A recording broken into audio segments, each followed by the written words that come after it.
Hello people, what's up, welcome to the channel of yes academy for law. So यार, बिना time waste करे सीधे सीधे strategy पे आते हैं। आपका एग्जाम पोस्टपोन होके 5 ईयर एमएचसीटी जो होने वाला था 3 मई को, वो पोस्टपोन होके इलेक्शंस की वजह से आपका हो गया है फाइनली 17 मई को। तो बहुत ही बढ़िया बात है, और भी ज्यादा टाइम मिल गया है, तो इस स्ट्रैटेजी को आप बहुत अच्छे से अप्लाई भी कर सकते हैं एंड उसके बाद फिर आप रिविजन भी कर सकते हैं। सबसे पहले स्ट्रैटेजी डिस्कस करने से पहले हम ये देखेंगे कि आपका पेपर किस पैटर्न का आता है।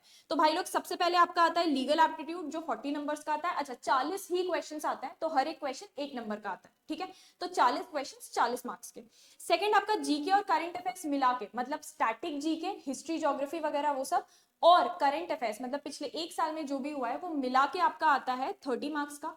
तीसरे नंबर पे आपका आता है लॉजिकल रीजनिंग, जिसमें थोड़ा बहुत पार्ट आपका एनालिटिकल रीजनिंग का भी होता है, that is for 40 marks again.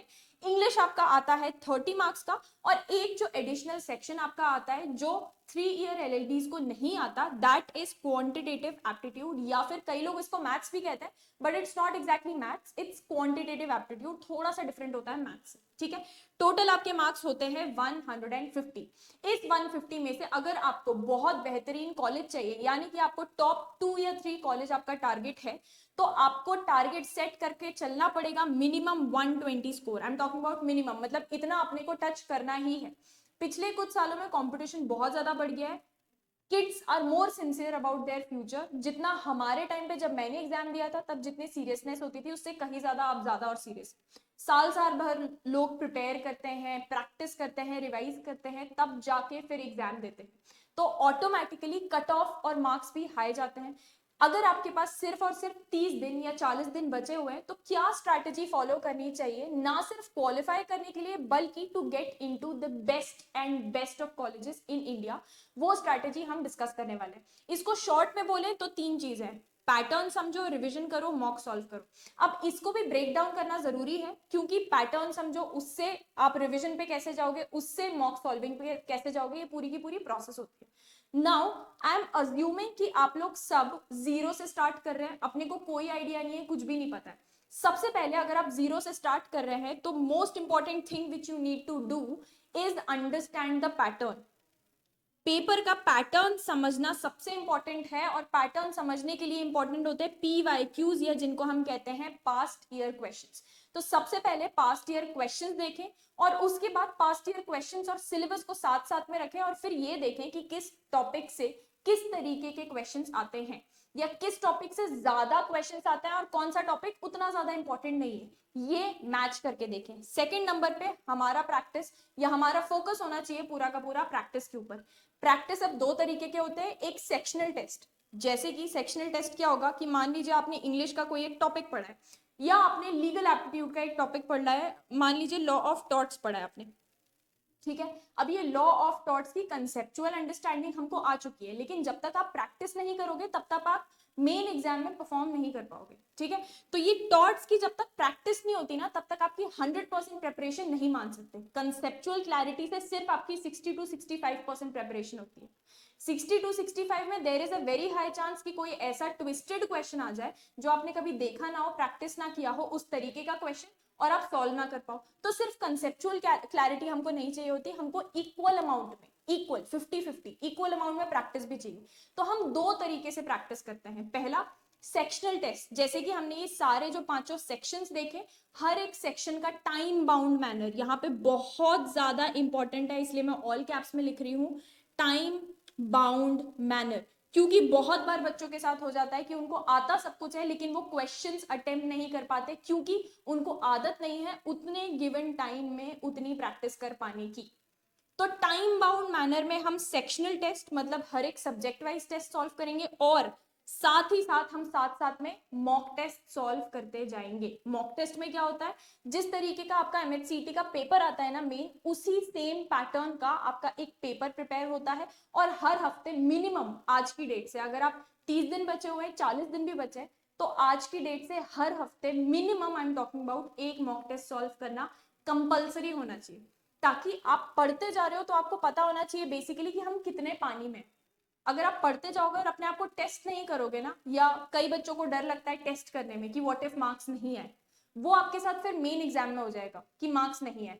इससे अच्छा है मॉक टेस्ट में हर तरीके के पैतरे आजमा के देखो, हर तरीके से सॉल्व करके देखो, पेपर पीछे से भी सॉल्व करके देखो, आगे से भी सॉल्व करके देखो, सेक्शन स्किप करके सॉल्व करके देखो, जो भी नए नए आइडियाज आते हैं सब मॉक में अप्लाई करके देख लो, एंड मॉक में ही ट्रायल एंड एरर सब कुछ करके, and finally figure yourself out what is your best strategy. हर बच्चे का अपना अपना तरीका होता है, तो that is very very important. अच्छा, मॉक सॉल्व करते हैं ना, तो उसके बाद बहुत इंपॉर्टेंट होता है कि आप अपने मॉक्स को बैठ के एनालाइज करो, एनालाइज करो और देखो किन जगहों पे मिस्टेक हो रही है। फॉर एग्जाम्पल, आपको जीके करंट अफेयर्स में आपकी अच्छी पकड़ है, लेकिन हो सकता है आपने हिस्ट्री अच्छे से ना पढ़ा हो सकता है आपने स्टैटिक के टॉपिक्स अच्छे से ना पढ़े हो, तो वहां पे आपके बार बार मार्क्स कटते हैं। तो आप मॉक को अपने जब एनालाइज करते हो तब आपको रियलाइज होता है किस जगह पे गलती हो रही है, कहां पर there is scope of improvement, where is this scope of improvement, और फिर उन टॉपिक्स पे you work on those topics. तो ये हमारी मोटा मोटी स्ट्रैटेजी हो गई कि किस चीज को किस तरीके से फॉलो करना है। इसके बाद जो कुछ इंपॉर्टेंट पॉइंटर्स हैं जो काफी सारे बच्चे मिस आउट कर जाते हैं, इस स्टैटिक और करंट अफेयर्स को इक्वल इंपॉर्टेंस देना है, 50-50 इंपॉर्टेंस। ये नहीं कि पूरा फोकस करंट अफेयर्स पे कर रहे हैं, स्टैटिक को हाथ भी नहीं लगाया, या पूरा फोकस स्टैटिक पे कर रहे हैं, करंट अफेयर्स को एकदम ही छोड़ दिया, नहीं। आपका एग्जाम पैटर्न किसी भी तरीके से आ सकता है, हो सकता है 60% करंट अफेयर्स दे दे, 40% स्टैटिक दे, तो दोनों को इक्वल अमाउंट में इंपॉर्टेंस देके चलना है, इक्वल अमाउंट में पढ़ाई और रिवाइज करना है। Revision is very very important. Next, बहुत सारे बच्चे क्या सोचते हैं कि मैथ्स तो सिर्फ 10 नंबर का आने वाला है, सिर्फ, तो 140 नंबर का अगर हम अच्छे से कर लेते हैं और ये 10 नंबर छोड़ देते हैं तो कोई बात नहीं, और यही उनकी सबसे बड़ी गलती होती है, क्योंकि मैथ्स वो 10 नंबर कोई और लेकर चला जा रहा है जो आप पूरी तरीके से छोड़ के गए हो सकता है मैथ्स इजी आ जाए, बहुत सबकी स्कोरिंग हो जाए और आपसे ना बने, और हो सकता है जो आप अच्छे से प्रिपेयर करके गए हो सकता है वो थोड़ा डिफिकल्ट आ जाए, सेक्शन किसी से भी ना बने और आपसे भी ना बने, है ना। तो जहां सब स्कोरिंग करने वाले हैं वो आपने छोड़ दिया, और जहां सबको स्कोरिंग किसी की नहीं हो रही वहां आपकी भी नहीं हो पा रही है, तो ये डायरेक्टली आपको कंपटीशन से ही बाहर लेके चली जाएगी चीज, अगर आप एक कोई सेक्शन या सब्जेक्ट सिर्फ इस रीजन से कि ये कम है या कम नंबर का है छोड़ देते हो, फिर आप टॉप 2 और 3 colleges you can completely forget about it, क्योंकि मैथ्स अगर आप छोड़ के जाते हो ये सोच के कम नंबर का है, तो वो आपको कंपटीशन से ही बाहर लेकर चला जाएगा, सीधे आपको बॉटम के कॉलेजेस में लेके चला जाएगा अगर सिलेक्शन होता है तो this is very very very important. अच्छा, एक और बहुत इंपॉर्टेंट चीज है जिसपे बच्चे ध्यान नहीं देते हैं, is wasting time on irrelevant things. कोई टॉपिक पढ़ रहे हैं, अपने को मजा आने लगा, वाह यार एकदम मस्त तरीके से समझ में आ रहा है, उसके क्वेश्चन भी बन रहे हैं, सॉल्व करते भी बन रहा है, इट बिकम्स अडिक्टिव, आदत हो जाती है, मजा आने लगता है, फिर हम क्या करते हैं, रोज उठाते हैं उसी टॉपिक पे प्रैक्टिस करते हैं या उसी सब्जेक्ट को पकड़े बैठे रहते हैं, बाकी सब्जेक्ट्स कंप्लीटली इग्नोर। या कई बार क्या होता है, आप जीके पढ़ने बैठते हो, करंट अफेयर्स पढ़ने बैठते हो, आपको नहीं पता कितने डीप में जाके पढ़ना है, क्योंकि जीके तो ऐसा सब्जेक्ट है आप जितना डीप में जाओ उतना ही गहरा है, वो कुआं है, वो कभी नेवर एंडिंग कुआं। तो कैसे आपको पता चलेगा relevant things and irrelevant things, कैसे आपका प्रैक्टिस होगा, कैसे आपका सेक्शनल टेस्ट किस तरीके से टाइम बाउंड मैनर में करना है, कैसे और कौन कौन सा करंट अफेयर्स, अगर आप एक महीने फरवरी का करंट अफेयर्स पूरा उठा लो सारा का सारा, तो वो मोटी सी बुक एक बन सकती है 200 पेजेस की minimum, I am talking about. कैसे पता लगाना है इन 200 पेजेस में से कितना रेलेवेंट है, कितना इंपॉर्टेंट है एग्जाम के लिए और कितना इंपॉर्टेंट नहीं है, ये सारी चीजें। और कल को अगर आप प्रैक्टिस कर रहे हो, कोई डाउट आता है उसको सॉल्व करने के लिए, इन सब चीजों के लिए बहुत ज्यादा इंपॉर्टेंट है आपको एक मेंटर। ये जो सारी चीजें हमारी इररेलेवेंट है कि जैसे आपको टाइम बाउंड मैनर में कैसे करना है, आपको कब से मॉक टेस्ट प्रैक्टिस करना है, कंसेप्ट्स कौन पढ़ाएगा, डाउट्स कौन क्लियर करने वाला है, कौन आपको बताएगा कितने किन सेक्शंस में कितना टाइम लेकर आपको चलना है, कौन आपको बताएगा कि जीके में क्या इंपॉर्टेंट है क्या नहीं, क्योंकि GK is everything under the सन।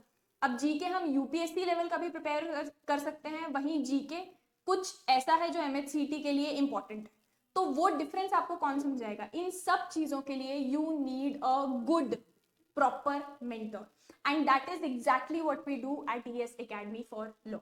आप यहाँ पर आते हैं तो आपके बाकायदा सेक्शनल टेस्ट होते हैं, जैसे जैसे टॉपिक्स होते जाते हैं आपके साथ साथ डाउट सेशंस होते हैं, आपकी हर दिन क्लासेस होती हैं, आपके करंट अफेयर्स कितना इंपॉर्टेंट है, क्या क्या स्टैटिक में करंट से स्टैटिक पे कैसे जाते हैं, everything is done in an all encompassing manner here.